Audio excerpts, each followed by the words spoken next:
একটা শক্তির জায়গা, একটা বিশ্বাসের জায়গা। কিন্তু এই পবিত্র জায়গার পাশেই আছে এমনও এক শ্মশান যেখানে রাত নামলে বাস্তব আর অজানার সীমা মিলিয়ে যায়। আজকের গল্প একটা রাত, একটা নিষিদ্ধ জায়গা আর এমন কিছু যা কেউ দেখা উচিত না। আমি আর আমার বন্ধু অর্ণব তারাপীঠে গিয়েছিলাম ঘুরতে। মন্দিরে পূজা দিলাম, সবকিছু শান্ত স্বাভাবিক, কিন্তু অর্ণবের মাথায় একটাই চিন্তা, শ্মশানটা একবার দেখা। একজন পুরোহিত আমাদের থামিয়ে বললেন, রাতের পর শ্মশানে যেও না, সবকিছু যা দেখবে তা মানুষ নাও হতে পারে। আমরা হেসে উড়িয়ে দিলাম। রাত 12টা, আমরা চুপি চুপি ঢুকে পড়লাম শ্মশানে। চারপাশে অন্ধকার, কোথাও একটা আগুন জ্বলছে আর ধোঁয়া উঠছে ধীরে ধীরে।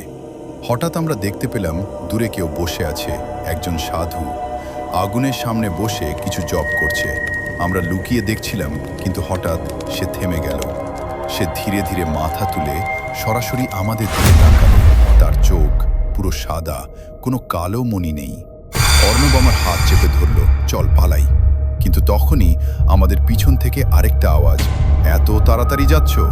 আমরা পিছনে তাকালাম, একটা ছায়া মাটির ওপর দিয়ে ভেসে আসছে। কোনো পা নেই, শুধু ধোঁয়ার মতো একটা শরীর। আমরা দৌড়াতে শুরু করলাম, পিছন থেকে যেন কেউ আমাদের অনুসরণ করছে। হঠাৎ আমি পড়ে গেলাম। আমি চোখ বন্ধ করলাম, ভাবলাম সব শেষ। চোখ খুলে দেখি সকাল হয়ে গেছে। আমি মন্দিরের সামনে শুয়ে আছি, অর্ণব পাশে বসে। সে শুধু বলল, তুই ভাগ্যবান, সবাই ফিরে আসতে পারে না। তারাপীঠ একটা পবিত্র জায়গা, কিন্তু কিছু জায়গা আছে যেখানে কৌতূহল নিয়ে যাওয়া ঠিক না।